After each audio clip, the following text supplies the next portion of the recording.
Terus jam 11 kereta kencana, keronceng gitu, suara denger semua makanya. Jam 12 saya meninggal.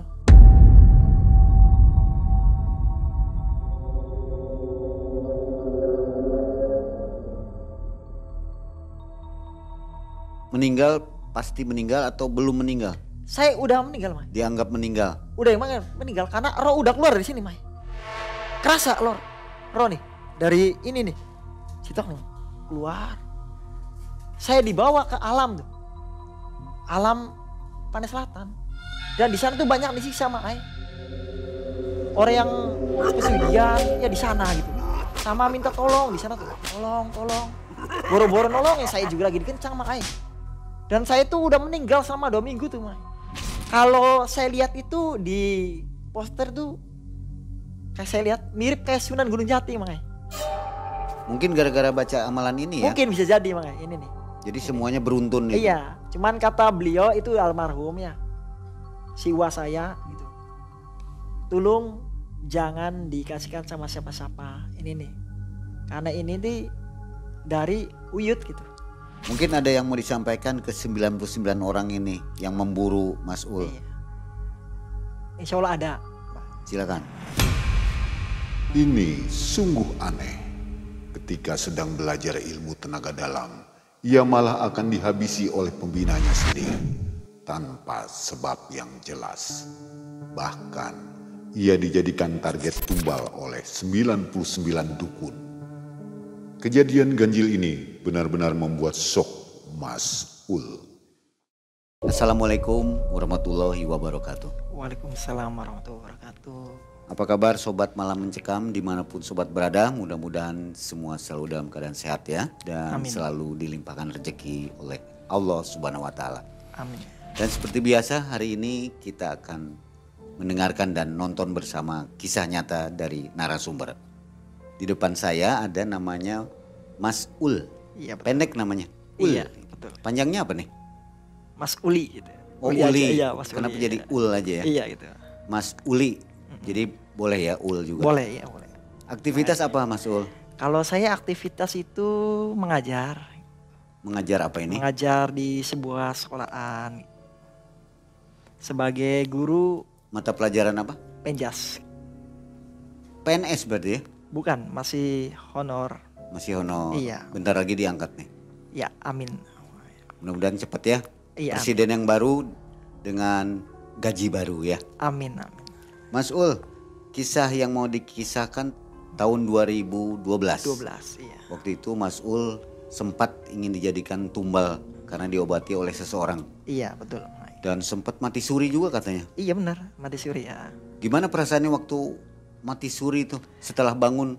Kayak waktu itu saya pernah mati suri, itu roh lepas dari pundak sini. Terasa ya? Terasa. Pada saat roh lepas, tiba-tiba bentuk roh itu kayak ini, kayak film Casper tuh. Kayak film ya? Kayak film.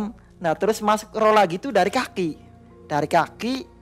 ya ke sini, masuk ke badan, ke tangan, langsung ke kepala. Pada saat saya sadar itu kayak amnesia tuh. Saya tuh tilung. Kayak linglung gitu. Nah gitu ya, kayak linglung gitu. Oke, nanti dikisahkan ya. Siap. Dan sobat malam mencekam jangan skip video, tonton sampai akhir. Malam mencekam semakin malam semakin mencekam. Inilah Mas Ul.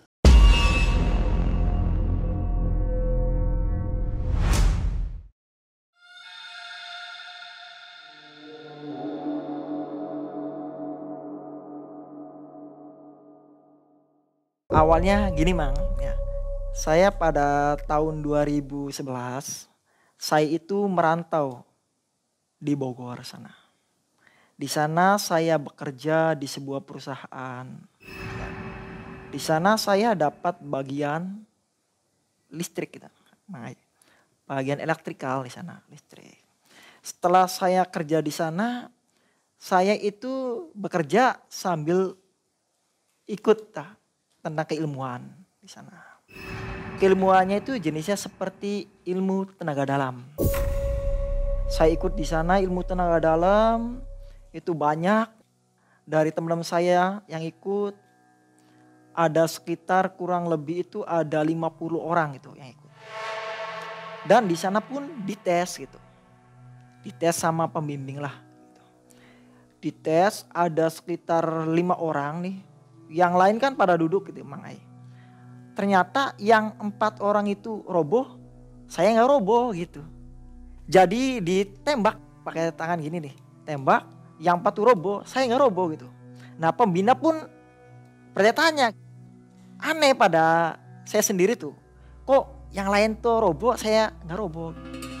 Jadi pada saat itu pembina saya ngambil isian saya yang berbentuk khodam lah.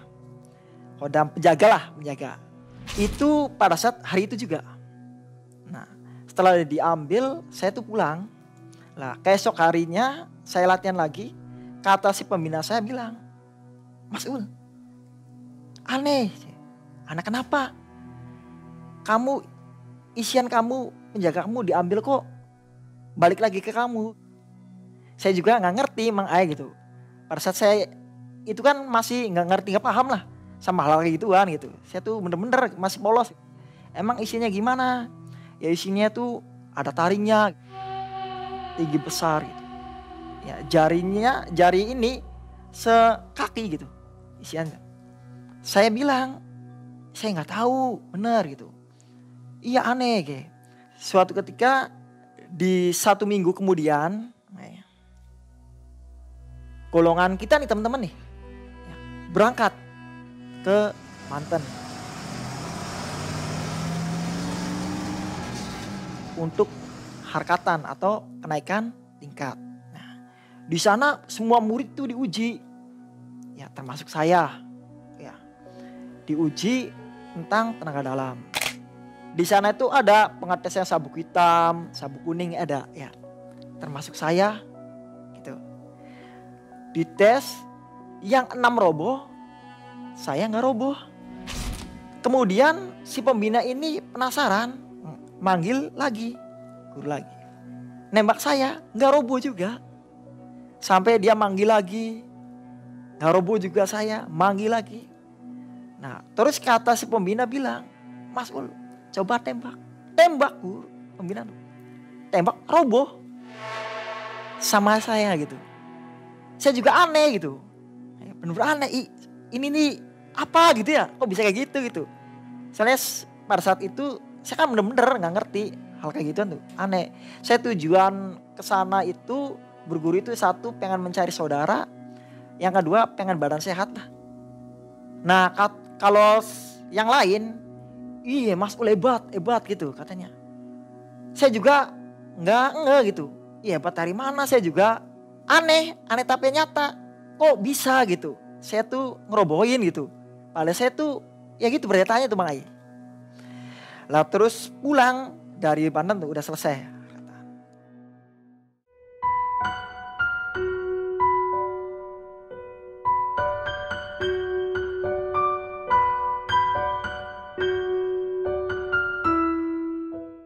Minggu depannya lagi latihan di tempat biasa Mang Ai, latihan ya.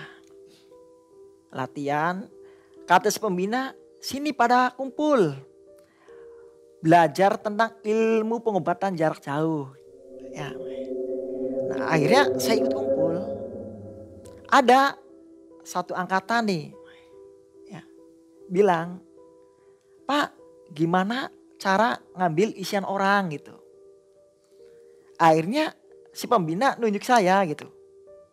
Sini Mas Ul, kamu orang Cirebon bukan orang sembarangan gitu. Di dalam hati saya udah ngomong gitu. Ada. Saya nih kalau mendekat takut kenapa-napa gitu. Jadi di dalam hati itu perasa tuh ada yang ngomong tuh Mang Ai. Saya juga gak tahu ini siapa yang ngomong gitu, gak tahu. Nah kalau mendekat takut ada apa-apa. Tapi kalau gak mendekat saya takut jadi murid durhaka gitu. Di situlah saya tuh bingung gitu ya. Mau maju gimana, mau mundur gimana gitu. Akhirnya ya udahlah, bismillah aja lah maju. Akhirnya saya di situ dibuang lah isian tuh. Nih misalnya. Dia dibuang, dipegangin lah. Sambil dibaca-baca apa lah, nggak tahu lah gitu, nggak tahu gitu. Itu kan seorang pembina gitu, rahasia gitu. Nah paginya saya tuh makan di warung nih Mang Ai, makannya di warung. jarak 1 jam tuh saya lapar lagi gitu. Saya tuh kok lapar lagi gitu, kayak belum makan tuh. Nah terus efek daripada dibuang isiannya sama teman itu lupa mengai. Saya tuh punya teman siapa gitu. Lupa gitu. Kayak amnesia lah gitu. Lupa. Terus saya jalan 5 lakaan lemas dedes. Kayak gak ada tulang tuh mengai. Lah di belakang nih kayak di samurai. Jadi kayak samurai dikasih api terus dibatokin. Kepala kayak ditusuk. Saya disiksa sampai 2 minggu. Sampai saya tuh menangis. Di dalam hati saya tuh menangis. Saya ini hidup enggak, mati enggak. Akhirnya saya nelpon ke kampung halaman gitu. Diangkatlah sama bibi. Ada apa? Oh ini bi, saya tuh nggak tahu semenjak isian diambil kok saya tuh jadi lemas gitu. Ya. Jadi makannya lapar lagi jangan sejam. Sama temen saya tuh lupa punya temen siapa gitu. Terus di badannya kayak di samurai gitu panas. Kepalanya tuh busuk gitu. Akhirnya si telepon yang tadi dari bibi diambil sama ibu saya gitu. Kata ibu ada apa? Ini mah saya mau pulang aja lah. Soalnya saya ini hidup enggak mati enggak gitu. Kata ibu saya kamu kenapa sih? Nggak tahu semenjak isian diambil kok saya kayak gini gitu. Lah setelah itu kata ibu udah kamu kul sana ke pembina kamu lagi. Saya tuh berpikir kalau ke sana saya takut ada apa-apa gitu. Di sini tuh ada yang ngomong di hati tuh. Tapi kalau nggak ke sana takutnya jadi anak durhaka gitu, nggak nurut sama orang tua gitu. Di situ saya bingung. Akhirnya saya ke sana lagi. Nah di sana saya ketemu sama teman-teman. Teman-teman juga nanyain, Mas Ul kenapa kamu kok nggak latihan? Ini saya nggak enak badan gitu. Nah akhirnya kata teman, kamu sekarang udah mendingan. Ya gimana ya gitu. Saya juga bingung gitu ya. Nah di situ saya dibuangin lagi. Dibuangin lagi isiannya. Paginya efeknya lebih parah. Yang tadi makan sejam lapar, setengah jam gitu, lapar lagi gitu. Jadi merasakan itu berapa lama? Pertama 2 minggu, yang kedua 2 minggu, jadi 1 bulan Mai. 1 bulan full? 1 bulan full. Cuman yang kedua ini lebih parah Mai daripada yang pertama. Kalau yang pertama 2 minggu, dibuang lagi selama 2 minggu, parah gitu. Parahnya gitu, makan setengah jam lapar lagi. Ya. Waktu yang kedua kok mau diambil? Kan disuruh sama orang tua, suruh. Dibuang aja? Bukan, suruh mendekatin ke pembina. Malah dijail lagi. Nah gitu. Nah makan setengah jam lapar lagi. Yang pertama mah sama temen lupa. Sekarang sama orang tua gitu. Lupa sama bibi. Saya tuh punya ibu siapa. Bapak siapa. Total itu Mai. Tadi jalan 5 langkah lemas dedes. 2 langkahan lemas gitu. Kayak gak ada tulang gitu Mai. Tetep saya tuh kuat anehnya tuh. Lemas tapi kuat. Ya karena ada yang ngedampingi saya makanya. Dulu kan sebelum kerja di merantau itu saya dikasih amalan gitu. Amalan itu sama uwa saya almarhum ya.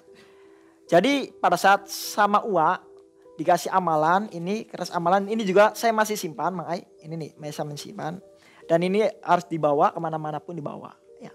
Fungsinya apa itu? Gunanya? Ini buat penjagaan diri. Pada saat itu saya sebelum saya merantau gitu ke negeri seberang lah gitu.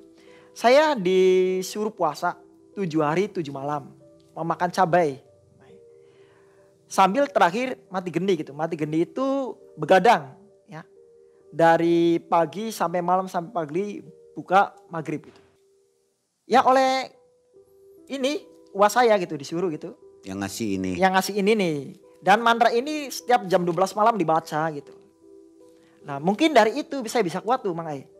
Akhirnya saya tuh kalau secara logika orang kayak gitu tuh gak bisa apa-apa Mang Ai. Cuma saya tuh itu kuat gitu ya. Nah terus akhirnya selama 2 minggu jadi total kan sebulan ya Mang Ai. Saya tuh dirasa aduh daripada saya merantau kayak gini, saya mau pulang. Pada saat saya mau pulang, HP nih Mang Ai ya, HP itu ada tulisan ayah gitu. Nah saya berpikir, ayah itu bahasa Indonesia gitu Mang Ai. Wah berarti bapak nih, bapak saya. Akhirnya saya angkat itu. Nah angkat ya, ini bapak tak. Nah kata bapak saya bilang ya, Ul kamu kenapa sih sama bapak sendiri lupa? Nggak tahu Pak, saya tuh bingung gitu ya.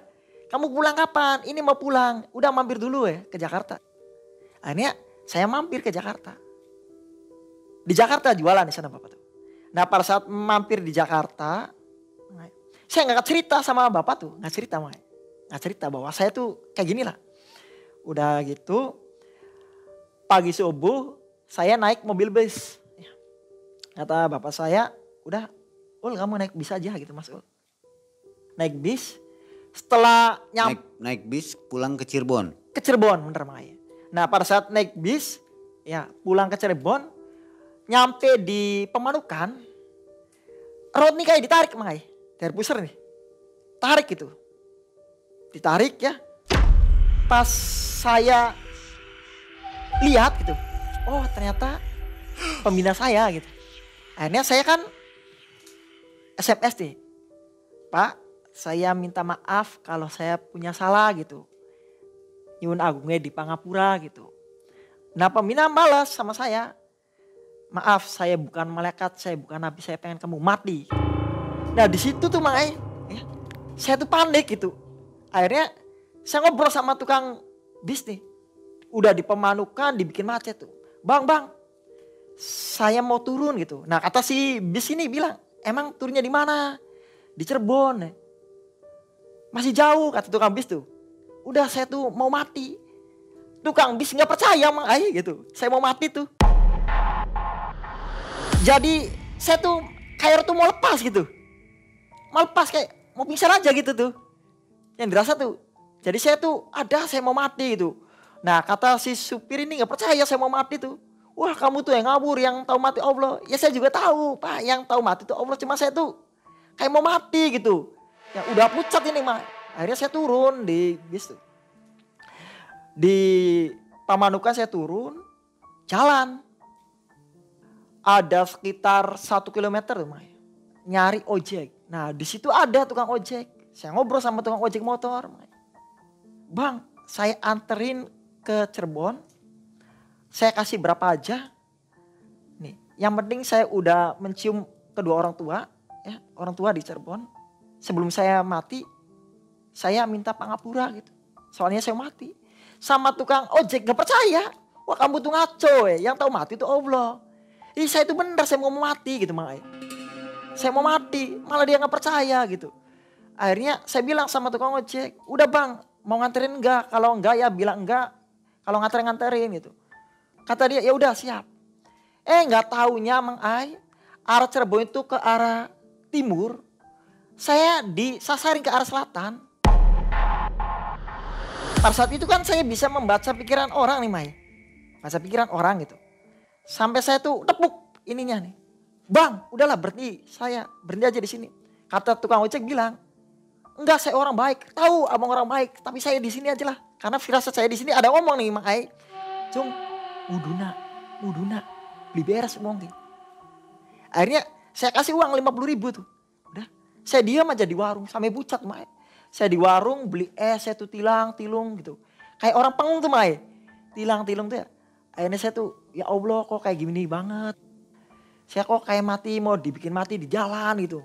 Akhirnya ada mobil Kopayu. Naik mobil, saya alhamdulillah dapat mobil Mang Ai gitu. Alhamdulillah, saya tuh bersyukur. Nggak tahu mobil turunnya di patrol Mang Ai.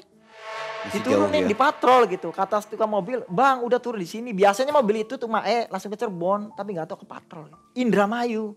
Akhirnya saya tuh, ya Allah, kok saya kayak gini gitu. Akhirnya saya tuh udah pikiran tuh ngaco tuh Mang Ai. Ya, karena saya tuh pikir saya tuh mau mati di jalan gitu ya. Cuma saya di sini keyakinan saya ada Allah gitu. Akhirnya saya dari patrol nyari mobil, alhamdulillah dapat. Nah pada saat dapat, saya dituruninya, saya turunnya kan sini nih ke Palimanan tuh Mang. Ya. Nggak taunya saya diturunin di Gunung Jati gitu. Ya. Nah pada saat saya turun di Gunung Jati, akhirnya saya naik ojek. Nah naik ojek, terus saya nyampe rumah, saya udah nggak bisa apa-apa tuh. Udah nggak bisa apa-apa. Orang tua nangis, semua keluarga tuh nangis. Kumpul semua, nangis.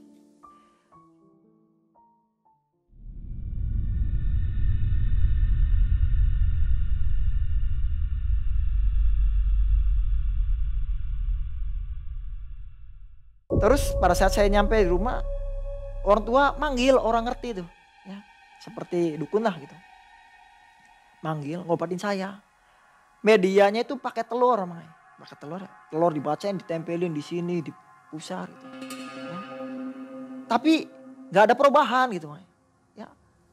Nah, terus diobatin lagi, ada orang ngerti lagi ya. Ya, orang ngerti lagi. Dia itu ngobatin saya ya. Tapi dia itu pengen nyandet saya gitu. Disuruh minum air yang udah dikasih mantra. Pada saat saya minum, di dalam pusar ini pas gerak gitu Mai. Gerak tuh kayak ada kuku macan tuh Mai. Akhirnya saya mau ke berobat ke mantri. Pada saat di jalan di sana ini gerak. Akhirnya saya gak kuat pulang lagi. Lah pada saat saya pulang Mang Ai, si keluarga ini panik, keluarga saya nih, orang tua nih. Ada gimana anak saya. Terus ada dari tetangga tuh, udah yuk itu aja ada dukun nih. Orang ngerti perempuan gitu. Manggil lah. Dukun itu sama perempuan. Itu si panggilannya si Nyai gitu. Nah dia itu katanya sih masih dari Ibu Ratu gitu. Ratu Pantai Selatan gitu. Ada hubungannya gitu, bergurunya dari sana. Nah pada saat itu dipanggil, saya nih Mang Ai suruh tidur. Saya nurut tidur ya. Akhirnya pada saat saya tidur, di dalam diri saya itu ada yang lepas Mang Ai. Ya kata orang Jawa mah sedulur papat, kelima pancer. Lepas saya tuh. Akhirnya saya diisi hodam gitu sama si dukunnya itu. Hodam. Iya. Jadi diri saya tuh separuh saya, separuh bukan. Yang dirasa nih badan tuh kayak ada yang kendalikan gitu. Jadi saya nih mau ngomong iya tapi tiba-tiba tidak ininya nih. Gitu. Terus si Nyai itu pulang. Ya. Kata Nyai ntar paginya saya kesini lagi gitu. Akhirnya malam itu pulang. Pagi ke situ Mang Ai. Nah, di sini saya, di sini ibu saya, di sini keluarga saya gitu. Nenek gitu Pak. Datang. Nah, si Nyai itu di depan saya. Nah, saya dibuka mata batin Mang Ai, ininya dibuka. Ya, dari sini nih. Sambil dia baca mantra, ya. Enggak tahu mantranya, enggak tahu gitu, Mang. Yang jelas saya dibuka. Coba Mas Ul, lihat saya. Lihat Mang Ai gitu. Di samping tuh ada sosok gede ya. Ini kukunya panjang-panjang. Ya, ada mahkotanya ya, hidungnya besar, matanya besar Mang Ai. Besarnya itu mata seperti bola pingpong. Kata saya itu bergola gitu. Nah kata si Nyai, iya benar. Coba lihat di samping saya. Pas saya lihat sosok perempuan cantik Mang Ai. Ini pakai hijau ya. Ini nih hijau. Ini ada sumping tuh Mang Ai. Sumping ini nih. Ya, ini pakai tapi liris, ini pakai selendang hijau. Ini ada mahkota, ini kembang melati. Itu mirip Ibu Ratu Pantai Selatan. Saya bilang itu Ibu Ratu Pantai Selatan. Kata beliau, iya benar. Gitu. Coba Mas Ul, coba lihat motor saya. Apa? Pas saya lihat itu kereta kencana Mang Ai gitu. Ih kereta kencana gitu. Terus saya bilang itu kereta kencana. Iya benar. Nah kata si Nyai bilang, ya udah kamu pengen sembuh kan? Iya saya pengen sembuh. Padahal yang ngomong itu bukan saya Mang Ai. Gitu. Jadi mulut nih Mak Ai kayak ada yang ngendaliin gitu. Saya juga bingung gitu, aneh gitu. Terus ya udah, saya mau manggil Ibu Ratu Pandai Selatan. Kata si Nyai itu, si Pandai Selatan itu masuk ke dalam tubuhnya. Sambil dia gini bilang Mak Ai, saya tuh masih ingat itu. Jadi saya tuh separuh sadar, separuh sulit nih. Dia masuk, kata dia bilang, Assalamualaikum. Gitu. Terus saya jawab nih, Waalaikumsalam. Gitu. Ini kacung ulia. Gitu. Iya enggi. Kulo niki Ibu Ratu Pantai Selatan. Kacung ule pengen waras gitu. Ya wis bakal pengen waras. Cik mangan kembang melati. Jadi saya tuh disuruh makan Mang Ai, kembang melati 3. Makan. Nah makan. Terus katanya ya wis bakal pengen waras. Mengkoe masul tak sili ragai. Dipinjem raganya tuh Mang Ai. Nah kata ibu saya nurut aja Mang Ai, orang pengen anak sembuh lah gitu. Ya udah nggak apa-apa aja. Ya wis. Terus singkat cerita si Nyai bilang ya udah ula bade wangsul assalam. Lepas itu tuh. Akhirnya saya udah makan, kata si Nyai tersebut, ntar ini ada kembang taburin kembang melati di kasur. Lah pulang dia ditaburin Mang Ai di kasur. Pada saat tidur kasur nggak sembuh, nambah parah Mang Ai. Kayak gambaran saya nih di kambing guling, ininya ada api tuh. Wah panas Mang Ai, panas banget. Panas ya. Lah setelah itu tetap gak ada perubahan, saya dibawa ke rumah sakit Mang Ai. Di rumah sakit ya. Nah pas dicek di sana kata dokter nggak ada penyakitnya Mang Ai gitu. Loh, kata dokter juga, Mas ini nggak ada penyakitnya sehat. Dok saya tuh sakit gitu. Dokternya tuh udah kamu udah sehat. Ya kalau sehat mah saya nggak mungkin periksa di sini gitu. Akhirnya saya pulang, disuruh pulang Mang Ai. Nah terus pada saat pulang saya di ruqyah Mang Ai sama kiai lah. Kiainya gak kuat, mental gitu Mang Ai. Gak kuat, akhirnya kata kiai bilang udah saya gak sanggup gitu pulang. Terus saya hari berikutnya manggil guru saya yang ada di Cirebon. Ya. Dibuang isian nih Mang Ai ya. Dibuang isian kuntilanak. Masuk pocong. Dibuang pocong, masuk harimau. Dibuang harimau, masuk ke deduwur. Dibuang ke deduwur, masuk lagi siluman ular. Ya. Jadi kata guru saya itu yang lihat tuh, sampai saya tuh badan tuh gerak sendiri Mang Ai gitu. Aneh gitu. Saya tuh pala sih gak mau gerak, diam, tapi ini tuh gerak gitu, aneh gitu. Lah kata si guru saya, itu ada 1000 dedemit yang pengen masuk ke badan kamu gitu. Akhirnya si guru itu gak kuat lagi Mang Ai. Lah gak kuat, akhirnya saya tuh di situ tuh menangis Mang Ai. Ya Allah, kok saya tuh kayak gini banget gitu. Ya, saya hidup tuh kayak gini gitu, aneh gitu. Nah, terus besoknya di dalam tubuh saya tuh nggak tahu Mang Ai ada yang masuk seperti apalah nggak tahu masuk, tiba-tiba saya tuh merangkang gitu Mang Ai di tembok tuh ya, di tembok iya jalan gitu sampai keluar gitu jerit, wah gitu sampai saya ini tuh matanya kayak mencalik tuh Mang Ai.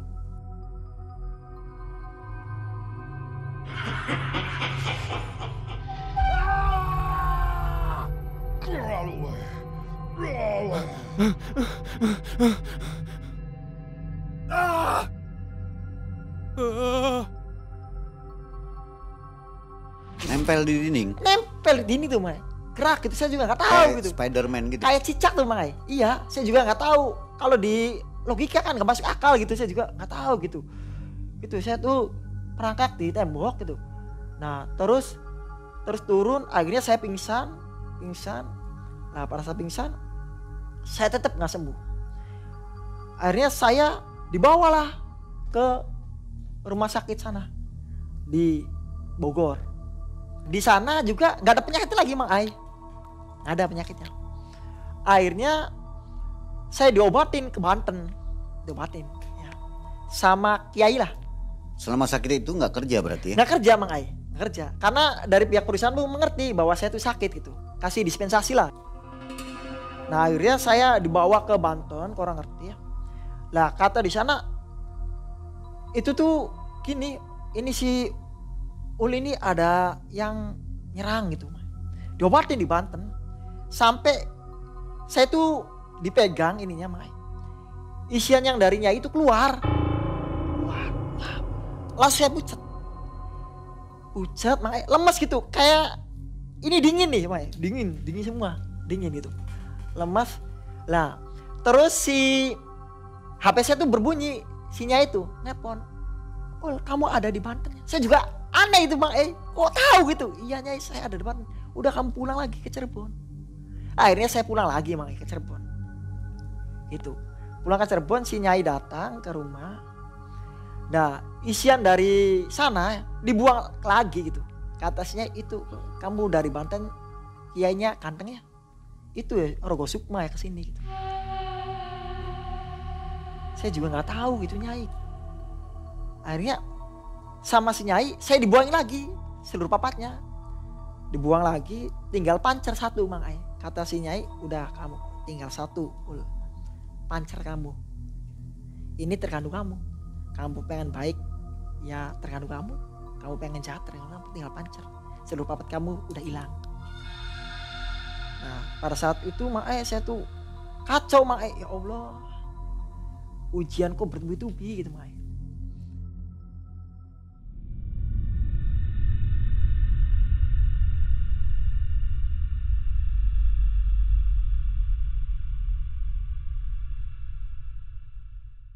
Terus malam satu suro nih Mak ya.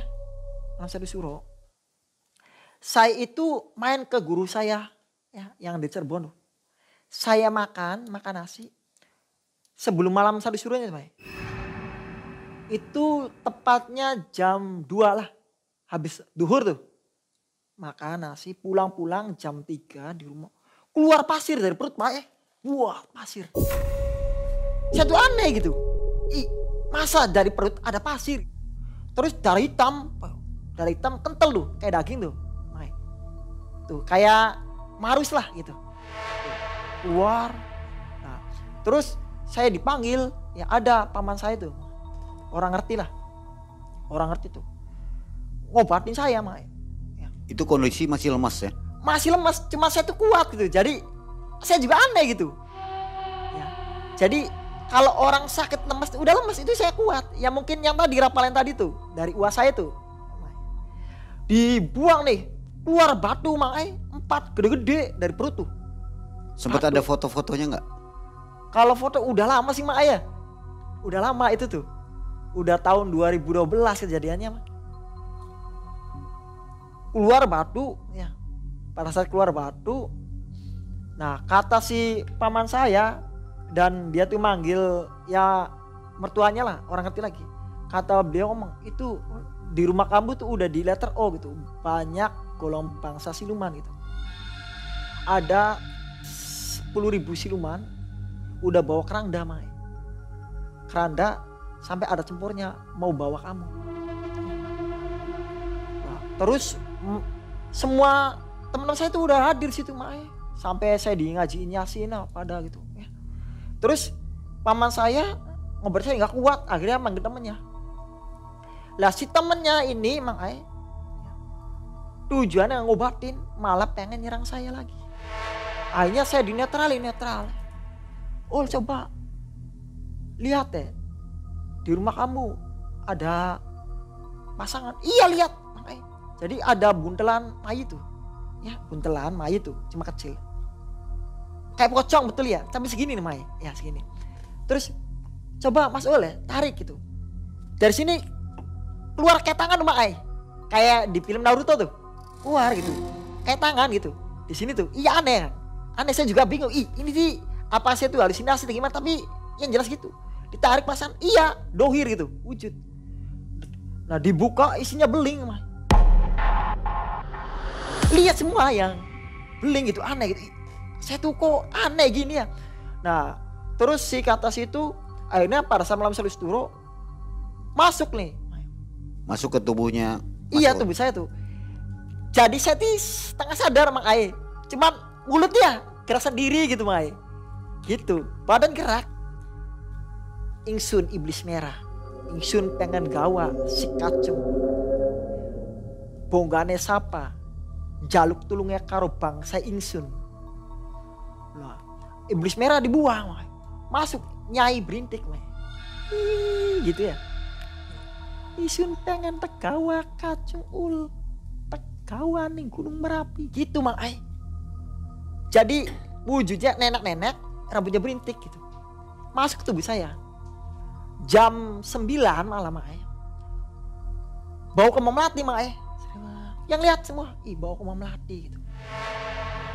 Nah terus yang di dalam tubuh saya bilang, jam 12 si kacung ul arpan tegawa ning pantai selatan. Gitu Mang Ae. Nah pada saat jam 9 bau kembang melati. Nah, terus jam 10 ada suara hidung Mang Ae. Ya dengar semua orang tuh.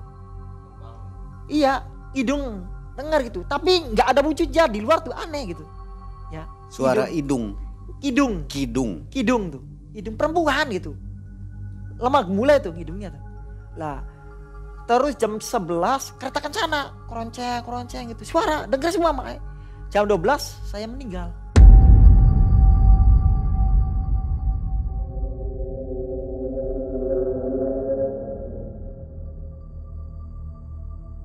Meninggal, pasti meninggal atau belum meninggal? Saya udah meninggal Mang. Dianggap meninggal. Udah emang meninggal karena roh udah keluar dari sini Mang. Kerasa roh nih dari ini nih. Sitok keluar. Saya dibawa ke alam tuh. Alam Pantai Selatan. Jadi suasananya ini ya nih. Ya. Lantainya itu berlian. Temboknya emas. Dan di sana tuh banyak disiksa Mang Ae. Orang yang pesugihan ya di sana gitu. Sama minta tolong di sana tuh. Tolong. Boro-boro nolong ya, saya juga lagi dikencang Mang Ae. Dan saya tuh udah meninggal selama 2 minggu tuh Mang Ae. Udah di kain kafan udah ditutupin pakai tapi tuh Mang Ae. Cuman kata si paman saya, Mas Ul ini jangan dikubur dulu, masih hidup sebenarnya gitu. Cuman burungnya aja lepas gitu. Itu tahu Mas Ul ini merasa. Kerasa. Saudara-saudara ngomong itu kedengeran. Cuma saya manggil tuh ini gitu. Nggak denger. Nah pada saat saya di situ selama 2 minggu datanglah sosok berjubah Mang Ae. Itu leluhur saya. Ya, berjubah pakai sorban Mang Ae. Mukanya nih bercahaya. Pakai tasbih Mang Ae. Tasbih nih, tangannya kayak gini nih belakang. Kalau saya lihat itu di poster tuh kayak saya lihat mirip kayak Sunan Gunung Jati Mang Ae. Ya. Dan saya nanya sama beliau tuh, "Aki panjenengan sinten?" Ula kucung masih luhur kacung. Kacungku durung waktune mati. Ayo cung karo uyut bae nyimpil. Akhirnya si yang pakai sorban itu buka sorbannya, lepasin rantai nih Mang Ae. Saya dikencang, lepas rantai nih. Saya dibawa terbang Mang Ae. Terus saya masuk lagi roh tuh Mang Ae. Masuk roh itu dari kaki Mang Ae. Lihat saya tuh, lah kok saya itu cucung. Kacung tuh sebenarnya durung mati. Durung waktu necung, ayu manjinga wis nang bae. Anak uyut cung, bakalan nganjingakan roe kacung. Masuk, makanya dari kaki nih. Jadi jempol nih cepat gitu. Terus gerak ini, gerak. Terus badan loh. Nah pada saya sadar nih Mak ya. Saya tilong kayak orang pengung tuh Mak. Isun kok anak kene. Lah terus keluarganya ngomong, alhamdulillah kacung wis waras. Saya tuh bingung Mang. Ul siapa? Nama sendiri tuh lupa Mang. Lupa. Ul siapa gitu. Aneh gitu. Ira kue karena ul siapa gitu. Terus saya tuh selalu diingat-ingat sama keluarga, coba ingat lagi nama kamu tuh. Itu berapa hari? 21 hari? Itu tuh 2 minggu Mang Ai. Oh, meninggalnya 2 minggu? 2 minggu Mang Ai. Tapi nggak dikuburkan ya? Nggak dikuburkan gitu. Kenapa nggak, maaf kalau jenazah kan jadi bau ya? Iya, itu nggak bau Mang Ai. Tapi siapa yang bilang jangan dikebumikan dulu? Ini paman saya. Dia tahu? Tahu, dia tuh orang ngerti lagi Mang Ai. Kalau ibu sih udah nangis ya? Udah nangis, orang udah dikain kafanin. Kata si paman saya nih, paman saya kan punya mertua lah, bertanya orang ngerti lagi ya. Ini nih Mas Uli jangan dikubur. Sebenarnya dia tuh belum mati, belum waktunya. Rohnya udah lolos, cuman masuk ke alam lain gitu. Ini masih bisa ditangani gitu. Itu jangan dikubur. Kalau dikubur nih udah nggak bakalan. Jadi terus ya? Iya, nggak bakalan sembuh gitu. Udah. Jadi meninggal beneran? Iya, meninggal beneran gitu Mak Ai, gitu.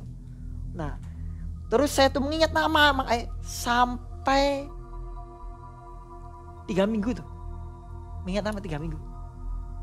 Sampai itu saya baru ingat Mak Ai. Cuman masih setengah-setengah tuh Mak Ai, nggak total.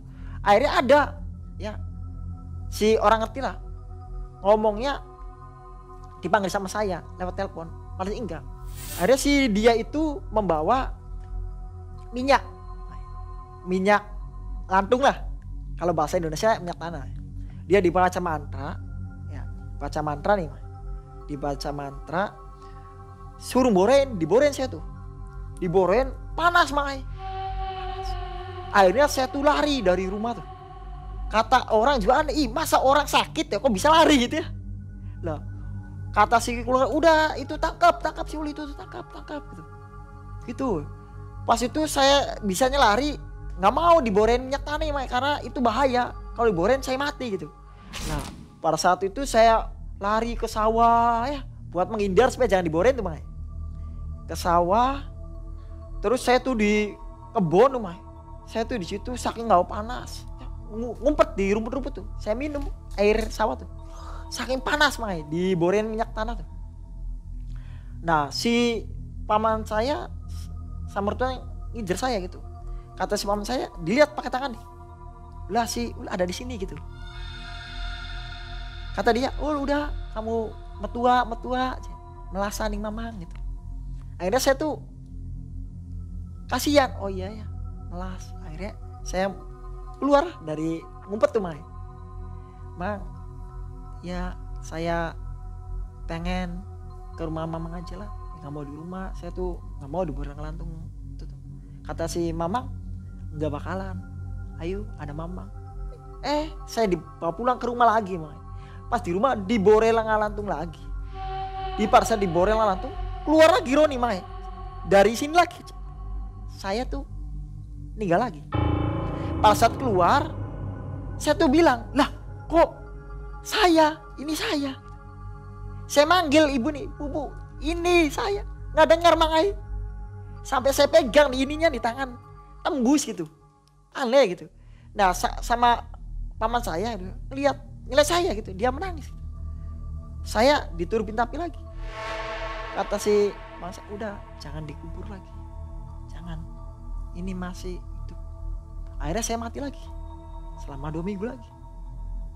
Nah mati lagi, saya tuh dibawa ke tempat, nggak tahu tempatnya itu, pokoknya nggak ada apa-apa lah, nggak ada tumbuhan gitu, gelap gitu, nggak tahu tempat apa gitu. Nah terus di tempat itu saya cuma ngelihat sosok laki-laki pakai kompiang tuh Mang. Kompiang hitam tuh. Kompiang hitam, pangsi lah. Terus ini pakai sarung, ya sarung. Dan ini pakai siruk tuh, topeng siruk yang orang di sawah tuh. Nah, cung, aja menliknya mengguri cung. Terus bayi mengharap. Nah, saya nanya nih Mang punten ki hari aki sapa isun kucung masih lure panjenengan. Tulung ya cung, aja mengguri mengarep cung. Akhirnya saya Apa itu artinya? jadi jangan melihat menengok ke belakang, lurus aja ke depan gitu. Jalan, jalan. Pas jalan itu langsung saya tuh masuk ke alam dunia nih.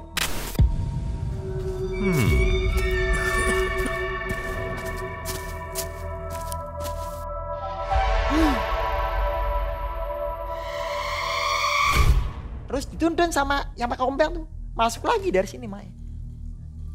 Lu masuk lagi dari sini, hidup lagi Mang saya tuh, hidup lagi gitu. Hidup lagi Setelah 2 minggu. setelah 2 minggu tuh. Responnya ya sama kayak tadi, amnesia juga gitu. Linglung. Linglung lagi makanya gitu. Linglung. Akhirnya si orang tua tuh udah pasrah gitu. Ya Allah, moga-moga anak kita kiwaras gitu. Ya. Akhirnya saya tuh makai tilang tilu nggak karuan gitu. Terus manggil lah orang ngerti lagi makai. Ya, manggil orang ngerti. Pada saat manggil orang ngerti, saya tuh ditirakatin makai. Dan orang yang dirakati itu berubah kepalanya tuh makai. Jadi macan itu. Macan putih gitu makai. Jadi separuhnya manusia, pada manusia kepalanya macan.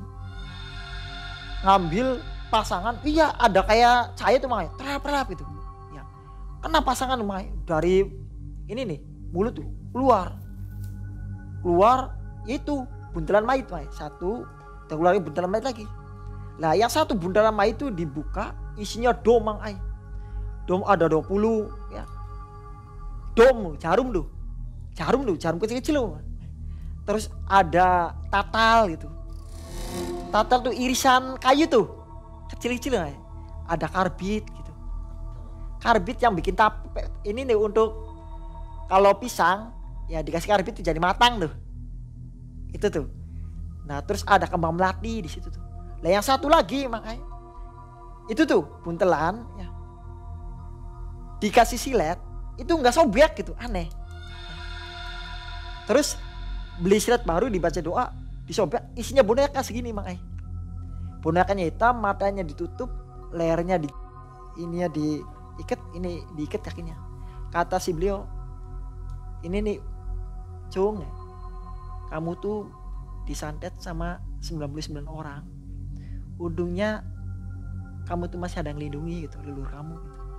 Akhirnya saya tirakat di makam lah, makam leluhur selama 1 minggu makanya tirakat di sana tuh. Pada saat saya tirakat di sana, saya itu makanya didatangin ya. Terakhir tuh sosok perempuan kebaya warna putih, ini pakai kembang melati, ini pakai udang-udang, ini nih sanggul loh, sanggul ada tuh konde. Cung sing sabar, sing tawakal ya Cung, insya Allah wong bener ketenger, wong salah ketara Cung. Kacung mah wong bener, insya Allah akeh kang lindungi Cung. Ya wis Cung, kula badhe pamit. Assalamualaikum. Akhirnya dia pamit. Saya masih tirakat di situ. Nah pas besoknya lagi saya ditekanin makanya. Itu orangnya besar ya, hitam makanya. Memakai tombak tuh makanya. Gini tombak tuh. Ya tapi trisula tuh gini. Ya. Dia itu kupingnya kayak kelinci ya panjang. Ada taringnya, matanya merah. Ada bundutnya gitu. Sampai melotot aja. Melotot tuh. Saya pelototin lagi makanya. Pelototin itu. Pelototin. Dan dia tuh lidahnya panjang. Panjang tapi cawang tuh makanya. Ya. Akhirnya pelototin dia ngilang. Nah terus orang tua saya datang ke makam. Ya mau luhur. Kata orang tua saya, Cung ya mimiku ngimpi ya. Pada saat mimpi-ngimpi kacung lagi tetapa. Metu sing badannya kacungku. Iku asap ireng. Terus sampai sekarang mak, alhamdulillah loh. Tuh, jadi saya udah dirakatin sama orang sampai saya bikin tumbal gitu mak, sama orang gitu. Sampai sekarang alhamdulillah. Setelah kejadian itu, runtutan itu, bisa apa akhirnya Mas Ul? Dapat apa Lah maksudnya? setelah itu alhamdulillah dikasih kelebihan sama Allah, makanya jadi bisa ngobatin orang gitu. Ini belum terjawab, jadi Mas Ul ini keistimewaannya apa gitu ya? Iya, Udah punya jawabannya? nggak punya makanya saya juga bingung gitu. Sampai pembina juga mau ya? Iya, Sampai dukun mana, Iya, sampai dukun mana mau diambil iya ngincer nyawa. saya gitu. Bahkan sampai ke Ratu Pantai Selatan. Iya bener gitu. Nggak mencari jawabannya. Nggak tahu makanya. Pokoknya saya ininya aneh lah gitu makanya gitu. Ya kata orang ngerti juga tempatnya gini makanya gitu. Kamu tuh untungnya leluhurnya orang bisa semua gitu. Jadi kamu tuh ada yang namengin gitu. Ya. Jadi 2 minggu, Iya, 4 minggu, hampir sebulan. sebulan bener makanya. Hampir sebulan. Luar biasa ya, mati suri Iya 1 makanya. bulan. Iya. Gitu. Ada benda-benda apa yang jadi hadiah mungkin? Kalau benda sih nggak ada, cuman ini aja nih Mak Ai, kenangan dari uas saya sebelum berangkat tuh dikasih amalan kayak gini nih. Mungkin gara-gara baca amalan ini ya. Mungkin bisa jadi Mak Ai, ini nih. Jadi semuanya beruntun itu. Iya, cuman kata beliau itu almarhum ya, si uas saya gitu. Tolong jangan dikasihkan sama siapa-siapa ini nih. Karena ini nih dari Uyut gitu. Tuh, dari Uyut saya gitu. Tahun berapa dikasih ini? Ini dikasih itu tahun 2011 awal lah. Gitu. Kan saya waktu merantau kan bulan Agustus. Ini dikasih awal. Gitu. Bisa jadi efek dari mengamalkan ini ya. Bisa jadi. Makanya. Sampai diburu 99 paranormal itu. Enggak, Mak. Ya. Mereka yang 99 orang ini kenal nggak? Mas Ul kenal semua? Ya kenal, Mak. 99. Iya. Karena disebutin sama orang ngertinya tuh. Yang penting saya tuh katanya itu. Ini gitu. Ya, Andaikan tahu. mereka nonton nih, Iya. masih hidup dan nonton, Iya. mungkin dia menyerang kembali, ingin kembali Mas Ul itu gimana? Ya kalau sama saya mah saya hanya pasrah sama Allah gitu. Ini ya mah. Mungkin ada yang mau disampaikan ke 99 orang ini yang memburu Mas Ul. Iya. Insya Allah ada. Silakan. Saya yang disampaikan satu. Kalau saya punya salah, baik lahir maupun batin, entah itu ucapan atau tinggal aku, nyuwun agungnya di Pangapura. Ya, sebab kulaiki manusia biasa, ya. Ora ado karo salah, nyuwun di Pangapura. Nggak dendam ya Mas Ul ya? Insya Allah enggak. Gitu. Luar biasa. Sobat Malam Mencekam, bagaimana sudah bisa ambil kesimpulan dari kisah ini? Jadi mati suri selama hampir 1 bulan. Mudah-mudahan tidak terjadi hal ini kepada kita. Jadi hati-hati juga mengamalkan seperti yang Mas Ul ya. Anggi, makanya. Mungkin Mas Ul nggak bertanya itu amalannya apa dulunya ya. Untuk Jadi apa maksudnya? waktu itu mah dikasih sama uas saya tuh udah aku amalan ini buat penjagaan aja gitu. Hanya segitu ya. Segitu aja ya Mak. Tidak terinci ya. Enggak gitu. Karena kalau waktu dulu kan si Uwa itu ngasih udah kamu jalin aja gitu. Ntar kamu tahu sendiri lah gitu aja Mak. Gitu. Apa pengobatan apa yang sudah ditangani Mas Ul? Ya pengobatan medis maupun non medis gitu. Contohnya yang paling berat apa? Orang yang kena guna-guna, kena telu, kena santet gitu. Sampai orang itu sukmanya udah nggak ada bisa dibalikin lagi. Baik. Terima kasih Mas Ul kisahnya. Sehat selalu ya. Amin. Dan Sobat Malam Mencekam, kita akan jumpa di video selanjutnya. Mang Ai undur diri. Assalamualaikum warahmatullahi wabarakatuh. Waalaikumsalam warahmatullahi wabarakatuh.